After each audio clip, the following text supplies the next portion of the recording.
Šiandien naujienų rubrikoje pakalbėsime apie vejos priežiūrą ir kad to nereiktų daryti rankomis, pasitelksime pagalbą, o kokia ji, tuo ir pamatysite.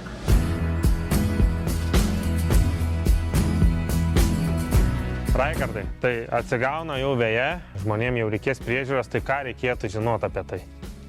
Kai didžiausios, galbūt sakyčiau, klaidas, kurias daro, tai yra neteisingai pjaunama veja.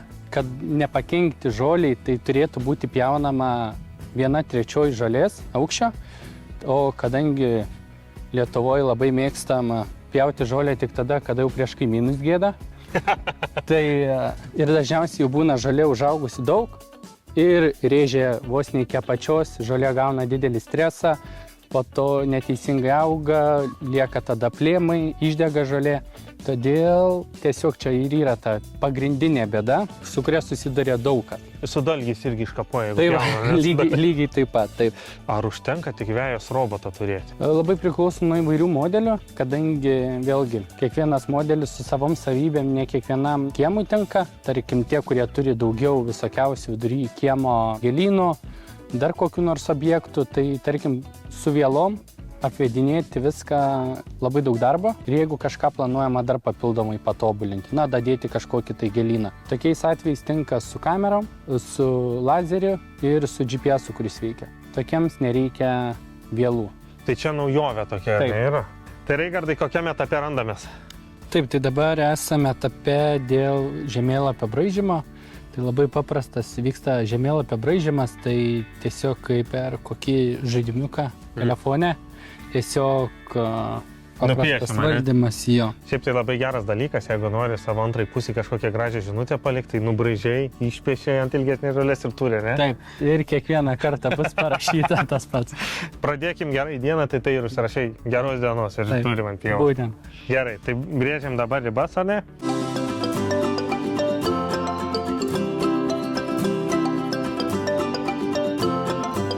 Kas turi mažą kiemelį, tai renkas mažesnį. Tai jau čia mes pagal gabaritus iš karto matoma, ne? Ir matau, kad turim su akutėm iš karto jos, ne? Turi akis tokie, linksmas robotukas, šypsos iš karto. Taip, tai čia prieki ir būtent ir yra jo ir lazeris, ir kamera. Čia ir lazerinis, ir kamerinis, iš karto du viename. Iš karto, taip. Abu robotai tokie, taip pat jie turi ir dirbtinį intelektą. Tai jau čia visiška naujovė. Yra dirbtinis intelektas. O kaip sakoma, on top dabar yra ir jis visur keliauja, ne? Taip, būtent. Taip pat jiems nebereikalingos vielos, kaip minėjau, perimetro. Tai tiesiog statosi kieme kažkur tai antena. Tai tiek robotas su palidovu, kaip mėgstu sakyti, šnekasi, tai lygiai taip pat ir antena. Ir tada antena tarp roboto irgi kartu šnekasi, ta prasme, jeigu kažkur tai toliau nuvažiuotų. Jie pjauna su peiliukais. Aš įsivaizduoju, ar ne, to žoliapjos, tai ten didelį peiliai tokie, ar ne? O čia tokie maži peiliukai. Taip, plus, kaip mėgstu irgi sakyti, ne dviračio ratai. Protektorius, ta prasme, irgi susitvarko su bet kokio nelygumo reliefu. Raigardai, vėlinėje robotai apviniuotos kažkokios kliūtis, jas gali būti didėti arba mažėti, ar ne? Kaip reaguoja šitas robotas tai? Jisai turi tiek lazerį, tiek kameras, tiek dirbtinį intelektą, jisai atpažįsta visas kliūtis. Lygiai taip pat būtų ir jeigu ežiukas eitų ar ne, naktį per pievutę, tai robotas jį pamato.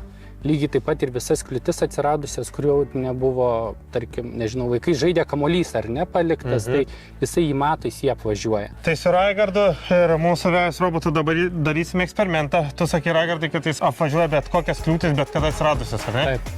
Tai aš einu, gulsiuos ant vejos. Kokį vardą robotas? Robertas. Robertas. Ką mūsų Robertas darys?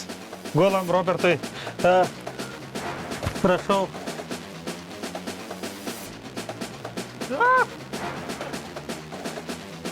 Biškiu buvau persigandęs. Matot?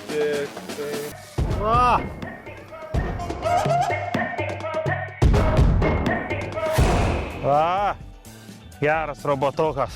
Matot, gyvas, sveikas. Alio!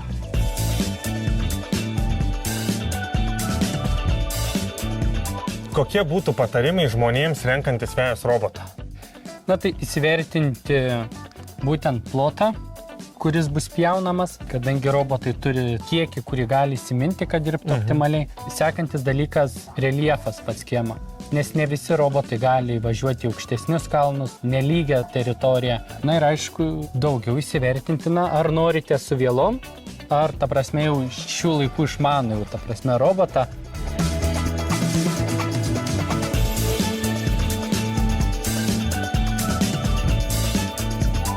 Šiandien viskas. Tikiu, kad pasisėmėte naudingų žinių. Nepamirškite mūsų sekti socialiniuose tinkluose ir pasimatom kitą sekmadienį laidoje Viskas pamatuota. Iki!